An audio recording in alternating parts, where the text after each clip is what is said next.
Hello and welcome to the Etoft21sports Show for April 11th. How's everyone doing? My name is Eric. I am the man behind Etoft21sports. We have a phenomenal show lined up for you today. I'd like to apologize for missing last week. I had a personal situation going on. I'd like to thank everyone that reached out to me. I am good. Everything is good. And I am back ready to make you guys some money. If you're watching on Twitch, please make sure to hit that follow button on Twitch. If you're watching on YouTube, please make sure to hit that subscribe button. But before we get started, I want to give a quick shout out to the sponsor of the show, the SHARPZ betting app. If you are not using the SHARPZ app, you are missing out. Best bet tracking app there is. It's interactive. You can interact with fellow bettors, post plays, track plays. Great bet. If you're watching on YouTube, use the link in the description. That way they know old Uncle Rico sent you. Now, as always, Gino's here with his horse racing bet of the day. Let's see what Gino's got cooking.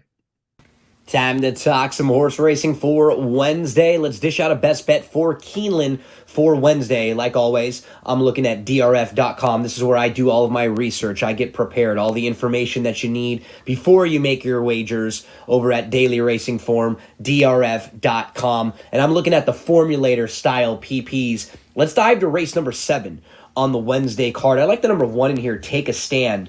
So if you'll notice, Take a Stand hasn't raced on the turf all that much. Only 2 career turf starts. But the first race on the turf was way back in the career debut. She's obviously a much better animal now. And the last time she was on the turf, she raced really, really well on November the 22nd. She actually was in a grade 2 that day. She finished 3rd. It was a really good performance. Following that race, she was off from November to March. She showed back up in March. She just ran like a horse who needed the race on March the 11th. She just didn't really fire that day. Now she'll be a lot more fit. She's going to return to the grass. And while she's not as experienced on the turf as a lot of the others in here, some of these others have been on the grass 5, 8, 10 times, and they have more victories than her. But because of the lightly raced form that she has, she might have a little sneaky upside here. I think she can save all the ground. Second start off the bench. She's 10-1 on the morning line. The number 1, Take a Stand. That's what we all have to do when we're making our wagers sometimes. Take a Stand. The number 1 in race number 7 on Wednesday at Keeneland. Good luck with all your plays this week. Make sure to tune in to Eric's show every week for the best information in all of sports wagering. And for you horse players out there, whenever you're playing the races, make sure to go to drf.com. Good luck.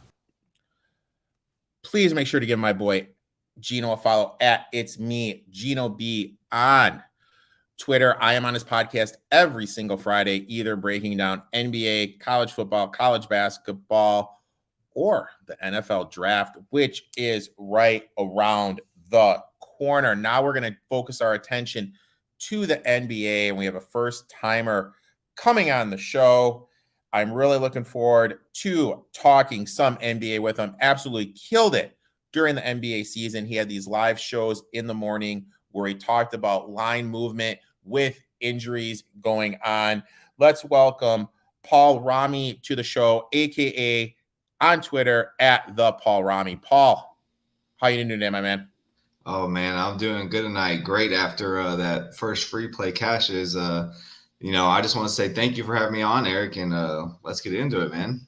So you mentioned your free play. Why don't you tell everyone what the free play was and where they can find your free play? Yeah, definitely. So like you mentioned, follow my Twitter at the Paul Rami, and that's where you're going to get access to all my free plays. So everything I post it over on the Substack app.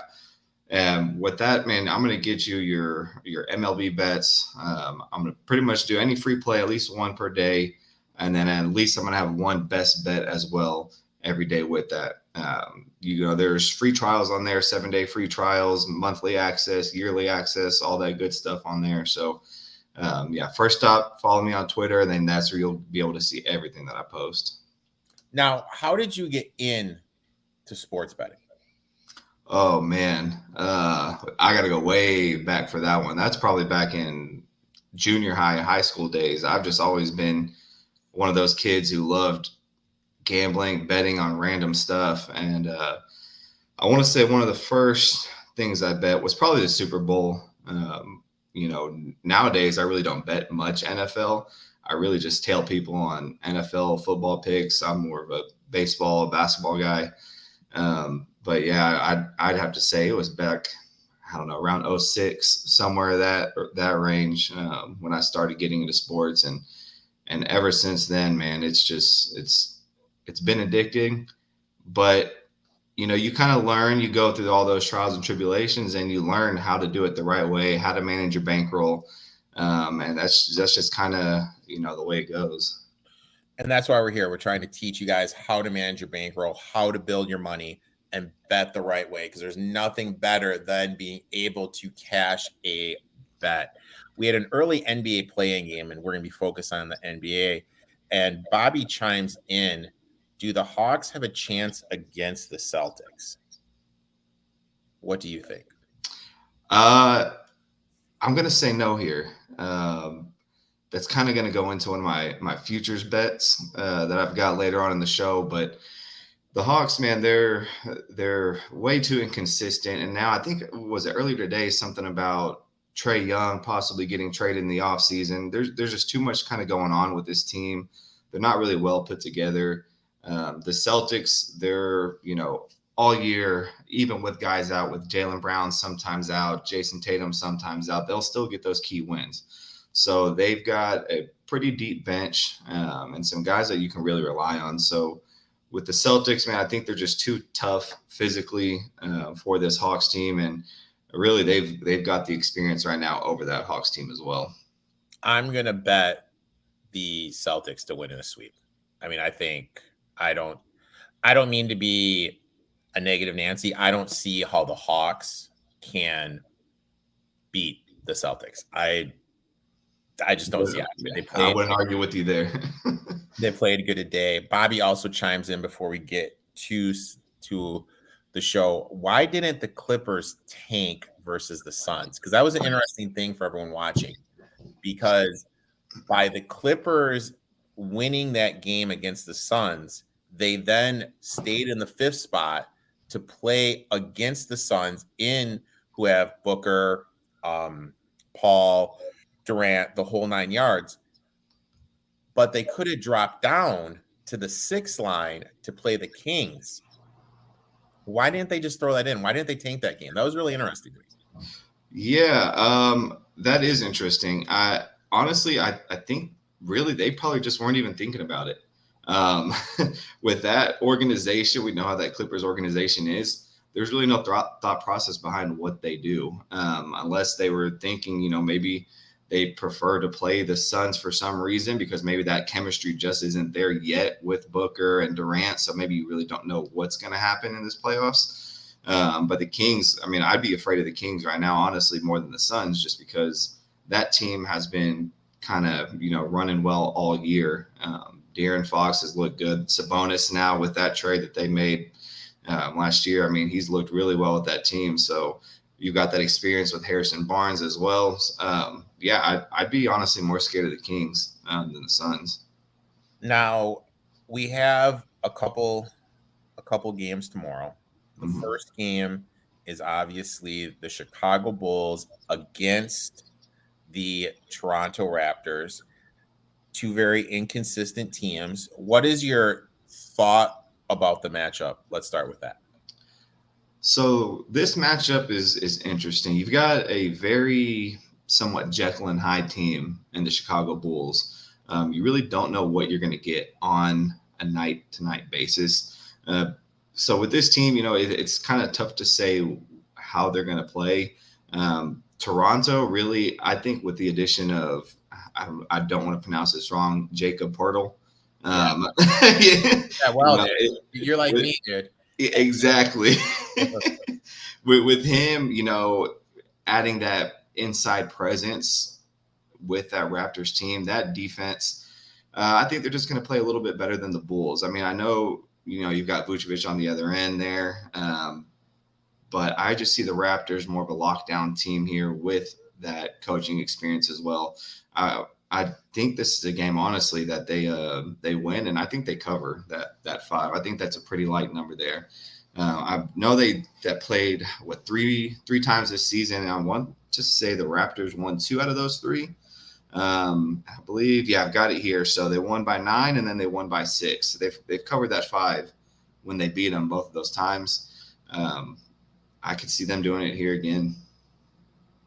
Now, I think this matchup's really interesting because you have 2 teams that are very, very, very, very inconsistent and a complete Jekyll and Hyde, like you mentioned.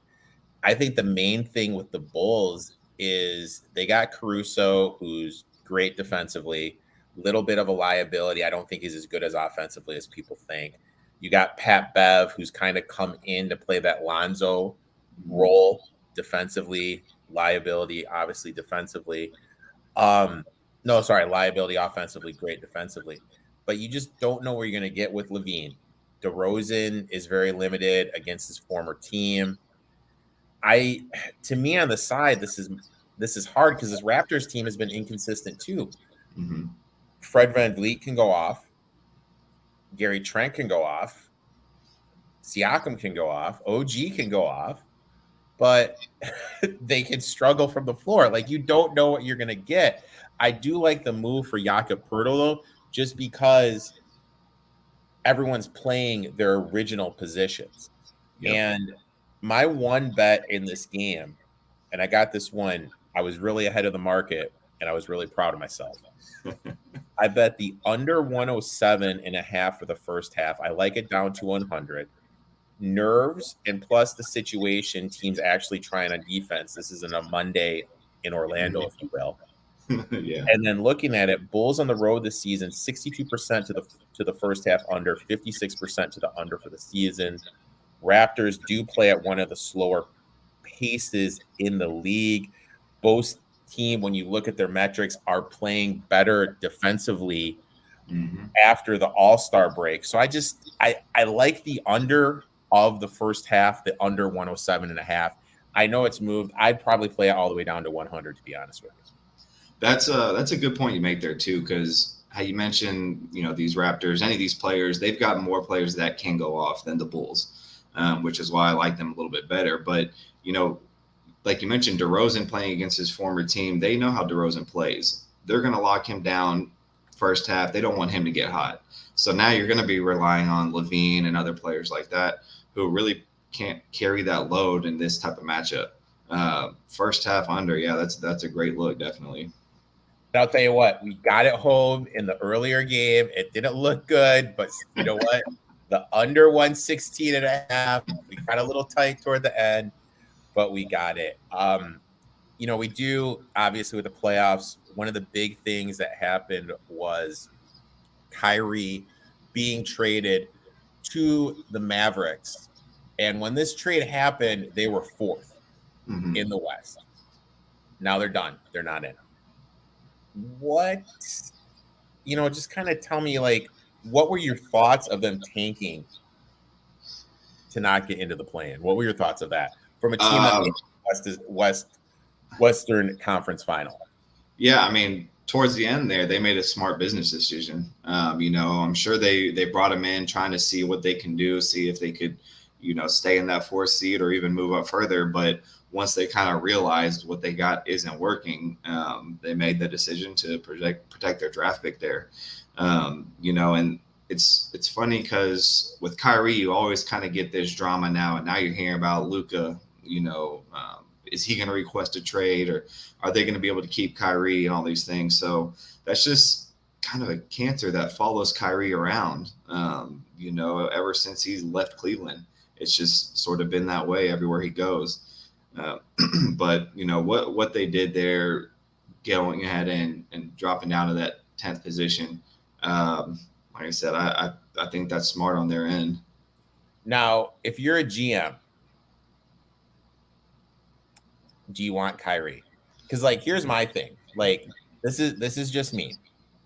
My whole now you and I just met about 15, 20 minutes ago. This is my philosophy. Money makes the world go round. I feel there was a 20-game stretch for the Nets when he was playing lights out, when he was playing for his contract. Yeah. I would just tell Kyrie, I'm like, dude, I'll give you 1 year, 20 million. And I would just keep on recycling it like that. So that way I get a motivated one. I would never sign him for 3 years. What do you think about that idea? That's not a bad idea, but how committed will he be to the game of basketball if you're doing a 1 year contract? That's kind of the question I have. Obviously he's not committed that much and his head's not in the game on this 3 year deal. What are you going to get with a 1 year deal? That's the part that would kind of scare me. Well, maybe the money would motivate him though. That's my thing. You know what I mean? Like money does kind of motivate you. We see it in these contract years. I'm just trying to think how a team could get the best out of it. I think you're kind of past that. I don't think there's really. I think the best is in the past now for Kyrie. I don't think they're going to get that much out of him. It's going to be one of these things that just kind of lingers. I get what you're saying. Money is a motivator. He's got money though. Of course, everyone who wouldn't take a 1 year, $20 million contract. But I think he's just got other things from, all the interviews and things that you see on Twitter. His mind is somewhere else. And I really don't think with him, the money is as much of a motivator as it may be for the next player. Yeah, that's a good point. Now, obviously you mentioned it. There's rumors that Luka may demand a trade. Do you think he demands a trade? Do you think he wants out of Dallas? Oh man. I'm going to go on a limb and I say he does demand a trade here. And if I'm the Mavericks, I get ahead of this thing early. Once you start hearing things like this of players demanding trades, it's only inevitable that it's going to happen. The Mavericks, they're in a tough position because now it's like, what do? Do you sign Kyrie to try and keep Luka? Or in my mind, you can do something like maybe send Luka to Miami now, who just lost their play-in game, trade him for Butler, have Butler and Kyrie play together, go in the offseason, sign somebody like Vucevic, get that inside presence, get rid of Christian Wood because that thing hasn't quite worked out, and kind of build a different team and let Luka go do his own thing somewhere else.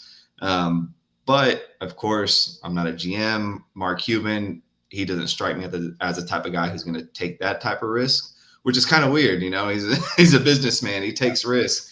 That's just something I would do personally. Is I'm not one who's going to be really needing that star player. That relationship is going to, it's business at the end of the day. If you can get a better team dynamic with better players rather than just trying to build and force something around Luka, I would do that. Here's my thing with Luka. Now I feel like right now playing, there's two generational talents playing. We got LeBron and we got Giannis. Yep. I feel those are like the quote unquote generational type talents playing. I agree. And I feel like that year 4 to 5, what we saw from them was the physical development of their body, getting in shape and getting more muscular so that way they could go through the grind. We've seen both these guys take falls, take hits, and we thought they were done, and they were back. I haven't seen that from Luka. I just have not seen that physical development, that next step from Luka. That's a great point. Definitely right now it's tough. You have a lot of these could be generational talents. There's not really anybody who's stepped up and, staked their claim in that right now. I'd say the closest thing to that would be maybe Tatum, depending on what he can do here in the finals. I mean, his game has gotten better year after year. Just if you watch him, you can just see what a pure scorer he is. And I'm not saying he is that type of player right now, but he has the potential to be. Luka, I don't see Luka end up being that generational type talent. I mean, everyone, you think it when he got drafted, him, Trae Young, who are you going to take? And, Luka's he's got his stats. He's built his stats up, fairly well. But, I mean, what else has he done? What can he do? That's the question. You mentioned is there any other team besides the Heat? I kind of have a dark horse team. Okay. I have 2 dark horse teams. Is there any other team you're thinking that Luka could go to? Man, there was, but then once I kind of started looking at everything, it didn't make sense. I thought possibly make another trade with the Nets. But then once I kind of looked at everything, worked through the numbers, looked at the contracts, the player, it really didn't make sense that these 2 teams would come up with another trade. Man, it's really tough to say at this stage. We'll know probably a little bit more once the playoffs are over and teams start getting eliminated. Then you kind of start hearing those, okay, player A is up for, trade this year or this offseason, whatever it may be. They're looking to shop him around. Right now it's very tough to say. My 2 sleeper teams are number 1, the OKC Thunder, because just think of all the draft capital. You know what I mean? They have all the draft capital. That's a team I'll throw out. And number 2, whoever gets the top pick. That's You know what I mean? Because that whoever gets the top pick, you send Luka, you send the top pick so they can draft the young guy from France. Maybe that. I mean, that's the only 2 things in my head that would make sense. I'm sure there's something else out there, maybe a Utah. But yeah, that's what I would think. It's going to be really interesting to see what happens with Luka and where he ends up. Obviously, there's a game going on right now with the T-Wolves and the Lakers. And the T-Wolves had a situation on the bench with Rudy Gobert and Kyle Anderson. What were your thoughts on that? Yeah, kind of a weird situation, I mean, Gobert has kind of had these issues ever since COVID. You can see he's just kind of a type of player who doesn't take the game seriously. And there's a little bit of immaturity in him. And with that immaturity, you're going to have your emotions get the best of you, which he did, and, end up getting something physical there against his teammate. It's on something like that, by them suspending him, I think that's the right move. Honestly, it makes that Timberwolves team better, in my opinion. Without him, they can space the floor a lot better with Karl Anthony Towns the way he's playing now.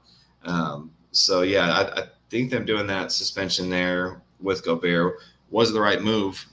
Make sure, maybe he can get his head right with that suspension. We saw him with that apology.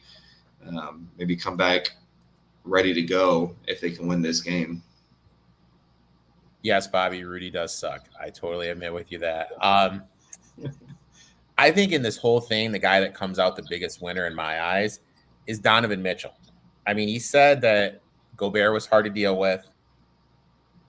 Gobert gets traded to Minnesota.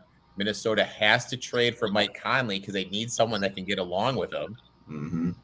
And now he does this, and people are just singing nothing but praises for Mitchell out in Cleveland. So to me, the person that comes away looking rosy in this one is Donovan Mitchell, man.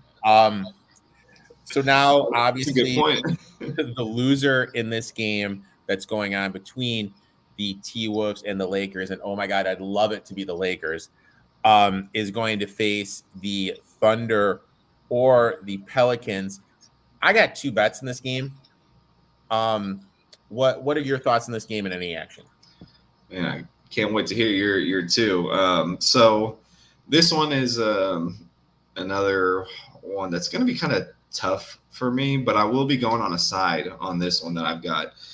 So the Pelicans at the beginning of the season, you could say they've kind of somewhat underachieved from what they were projected to do. Of course, with Zion, no one can really predict all these injuries. I mean, you kind of can, but to what extent? It's unfortunate that he's not able to stay healthy. So really, you've had to rely on Ingram, McCollum, guys like this to really step up and take the reins for this team. You know, the thing I question about the Pelicans though is their heart really in it? Which is something I don't question about the Thunder.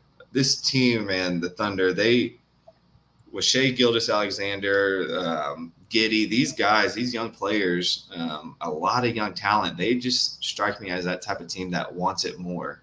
The Pelicans, I see them kind of getting lackadaisical and playing, you know, kind of loose this game. And if something like that happens, if they come out flat, I could see the Thunder even winning this thing outright. You know, this, I believe when they played what, 4 times here during the year. Now, I want to say who lost here. I'm trying to pull that up real quick. Was it the Pelicans? Yeah, so the Pelicans won 3 out of the 4 matchups. But the last one, the Thunder won, is they kind of seemed to get things going. They kind of figured a way how to play this team. That's something personally I'm going to be betting. I haven't bet it yet. I'm trying to see if that number will move. But I'm most likely going to take Thunder here with the points. I love that play, my friend. I absolutely love that play. I locked it in at plus 5.5. Thunder are covering on the road at 59%. Plus, you just kind of look at it, and I know we got a question in the chat room if Zion's going to stay in Nolo. We'll get to that in a second. Pelicans have really struggled to cover the spread without Zion this season when they play teams that are in the playoffs, are in the play-in. So when they play like the teams like the Wizards, Pistons, those teams like that, they are covering. But when they play against the play-in teams or the playoff teams, they've really struggled. The Pelicans' weakness is defending the rim. I really think Shai Gilgeous-Alexander is going to be able to get to the rim, attack the Pelicans, and plus, I'll say it, with no Zion, you're relying so much on CJ, BI. I think BI is great. I wish he would have came to my Pistons. Yeah. But I just think they have a little bit limitation offensively.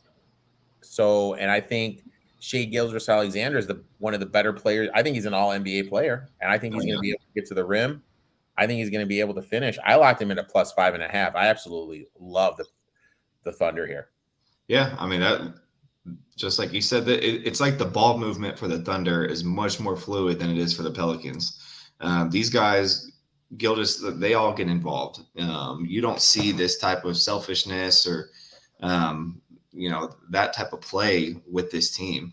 Pelicans, I don't know. Sometimes I just get that sense watching them. They're just not in it fully. You know, they kind of just relax on defense. Like you mentioned, I think it's a great spot that the Thunder were just going to attack. Now, we had a question about Zion staying in New Orleans. What are your thoughts, man? Man, I feel like I've got the same answer for everything today, man. He's gone. He's as good as gone in New Orleans. Yeah. I think he ends up going to the Knicks. I don't know how or what they're going to do, but I think it's inevitable he goes and he plays for the Knicks. I don't see this thing working out in New Orleans. I don't know what's going on or why these injuries are so prevalent where they're taking him, you know, full seasons to recover here. I just don't think New Orleans was the right fit for him to begin with. And now he's just going to have to try and, you know, find somewhere else to fit in. But I mean, even if he does go somewhere else, what's going to happen with these injuries? Is he suddenly going to get healthy and become this player that we kind of expected him to be? You know, Morant and Zion, I know that was always this conversation, you know, who's going to get drafted first, which, you know, the two is going to be better. And I'm not going to lie, I thought Zion was slightly better, going to be the better overall pick than Morant. And man, I'm eating my words now. I mean, Morant has really shown, you know, that I was way off on that. Well, when he's not doing stupid stuff. Yeah. Play wise. I mean, Zion, it's just, he's too small to be underneath and he doesn't have the skills to be out on the wing. I don't know. He's kind of, and I'll say it, I don't think he's as good as Barkley. You know what I mean? So not at all. So it's he's kind of in like a weird spot. especially with the modern NBA right now. Yeah. He's not that stretch player. He's not a stretch five. He like you mentioned, he's got a weird position. So it's got to be the right team that can find that fit for him. And I really don't see many teams that can find that will need that type of player. It really doesn't make sense, his style of play. Now, I do have a second bet in this game. Going back to the well, give it to me. Under 117.5 for the first half. Goes back to what I mentioned before. Nerves, pressure. This isn't a Monday in Orlando. Pelicans for the season, 59% ATS to the first half under, which was the second best in the league. Play a little bit of a slower pace. I think the young guys in the Pellies are going to be a little bit nervous. So I like the first half under and the Thunder, plus the points. Paul likes the Thunder plus the points. Do you think there's any chance the Thunder win that game? Oh, absolutely. I would, if you want them to win the game, I would take it now. I wouldn't wait for a live spot because, like I mentioned previously, I see this more as them coming out hot.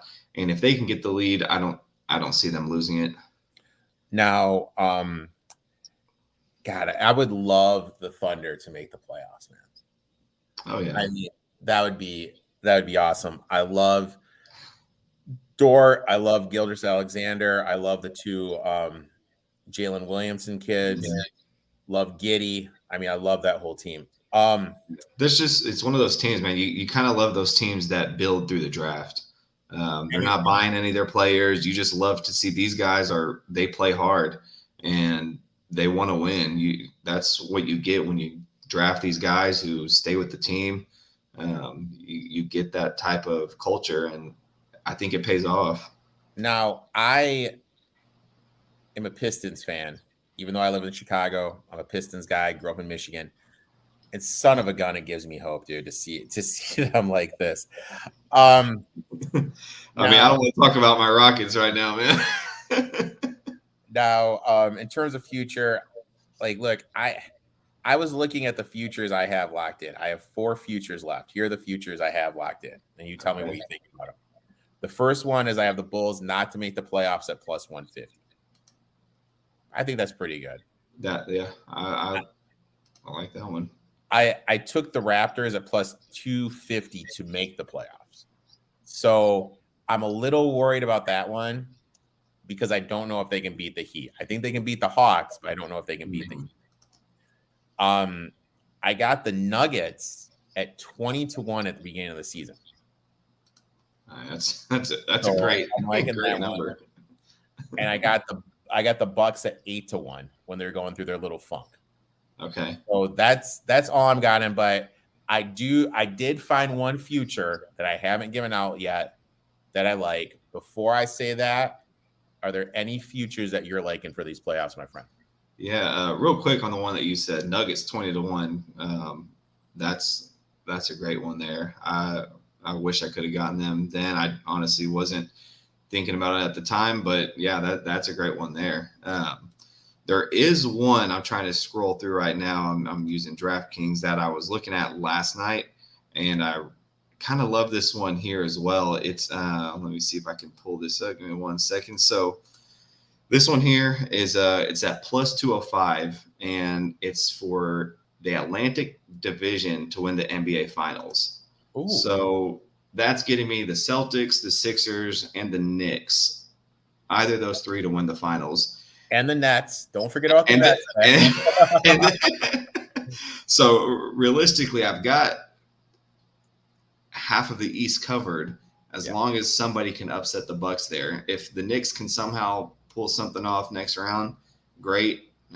If not, then I've got hopefully the Sixers and the Celtics, upsetting the Bucks there. And then this realistically, what I'm thinking is this Celtics team just goes on a run. I think after last year, they've kind of got that experience. They've got that fire behind them. And I think it's something they want to come out and do is just prove that they can win it. So that's one I'm really liking. The West, I mean, of course, you you got to be worried about the West. Nuggets are great. Warriors this year, I don't know. I just don't see it this year. The Kings, can we really trust them? Really, the one I'm only worried about is the Nuggets coming out of the West. So if I get a matchup like Sixers versus Nuggets, I'm happy with the Sixers. Celtics versus Nuggets, I'll take it there too with the Celtics. So that's what I've got at plus 205. I've got plenty of options there. And then if, I need to hedge later on, and, if one of those teams make it and I need a hedge bet on the Western or the Western Finals there, then I'll do it. How do you feel about Joel Embiid as a player? As a player, I think he's a great player. I want to say I don't have the stats in front of me, but his 3-pointer, his percentage, I want to say that it has gone up. He's developed that a lot better. His post game, you don't see post moves anymore. Really, Jokic and Embiid are the only ones who have some sort of post game. His rebounding, the way he can get to the basket, he can kind of do it all. And with that size that he is, and it's scary. He's a scary player. I like Embiid. I think he's one of the great players. Yes, Bobby, I hate Joel Embiid. And this is my issue with Joel Embiid. I have a couple issues with him. Number one, I don't like the look at me stuff. I should be the MVP. I don't like that. I don't like that shit at all. I don't know. I feel like he's kind of toned that down a little bit. Maybe I've been there since. He toned it down at the beginning of this year, but now toward the end of the year, he started out with it again. Number two, it goes back to my point. Like he didn't do what Giannis and LeBron did. Where's the shape? Where he's not in shape. He's always hurt. And I don't like the constant flailing and flopping. I really feel you can't win a title with the Sixers if he's your one. I understand. I definitely get what you're saying with the whole flopping thing. I never liked it with Harden whenever he was doing that here in Houston. And, now it looks like he kind of toned it down a bit. But yeah, that's one of the things not to like with Embiid. But I know I get what you're saying about the whole Giannis LeBron thing. His body, he hasn't quite done it. But man, if what he's done from when he picked up a basketball and started playing to where he's at now, he's made a huge leap in a small amount of time. So what's to say maybe next year or the year after he doesn't, kind of have that transformation like that. And then, you've got this player who's almost unstoppable if he can just quit all the whining stuff. How old do you think he is? How old do I think he is? Yeah. What is he? 25, something around there. I don't know. I haven't looked at his age. Yeah, I have no idea how old he is. He's 29. 29. Okay. He's 29. He's older. That's why he's older than people think. You know what I mean? Yeah. He's older than Giannis. Yeah. My future bet, and I'm sorry, man, maybe that's just my hatred for Embiid, dude. My future bet, and look, this is just a principal play for me. I took the Kings at plus 255 to beat the Warriors. The Warriors were 11-30 away from home, and they're playing in a stadium against the Kings, which is one of the toughest to play in the league. Plus, this is going to be the Kings' first playoff game since when? That place is going to be rambunctious. I cannot wait to bet the Kings for the first half, bet the Kings for the game in that first game. What is the line on that one right now? I don't think is that out yet? Let me look at. I don't know. I'd have to take a look at that too. Let me look at old. I don't think they have lines up yet. It's one plus one for the Kings. I am, but the other thing is, I think there's going to be money that comes in on Golden State because they're such a public team. I think Warriors, they're always going to get that public money. I think there's going to be a ton of money that comes in on them. And then on top of that, let's look at this. Plus, I was looking at the metrics. Kings are actually a better defensive team on the road than they are at home. And I get the Warriors have Wiggins and Payton coming back, which is going to help them defensively, but they've struggled defending the point. They've struggled defending the center position. So Sabonis and Fox have good matchups. Mm-hmm. And there's certain players I'm just not a guy of. I'm not a Jordan Poole guy either. I can agree with you on that one. He was a -20 for the NBA Finals. A -20. And from what I'm being told, there's still some issues between him and Green that are unresolved. I like the Kings here. I think they're live. I took them at +255 to beat the Warriors. And you know what? If they win that game one, I'm going to be in a position to hedge out. So I'll take the Kings here +255. Yeah. I mean, I wouldn't argue with that one either. That's, it's like you mentioned, they're a public team, the Warriors, they're going to get that public money. It just, I've not seen it though this year. I mean, like you mentioned, with Wiggins coming back, Payton coming back, now how are they going to mesh when, it's crunch time? Yeah. Timing issue.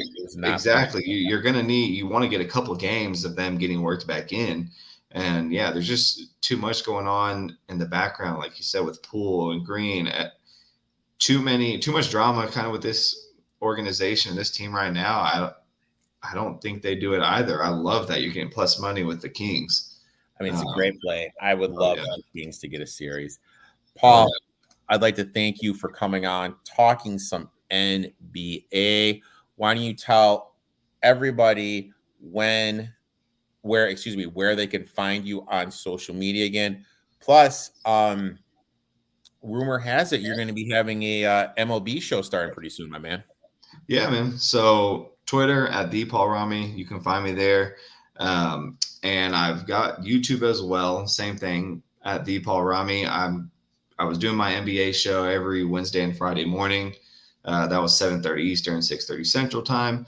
Now that NBA is over for the regular season, that's when I stopped that.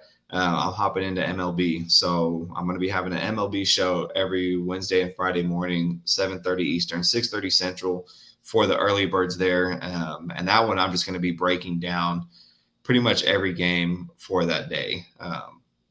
Baseball is probably my second favorite sport to bet, right behind college basketball and NBA. So it's great how these overlap. And then, like I mentioned, football, I just kind of watch, bet for fun.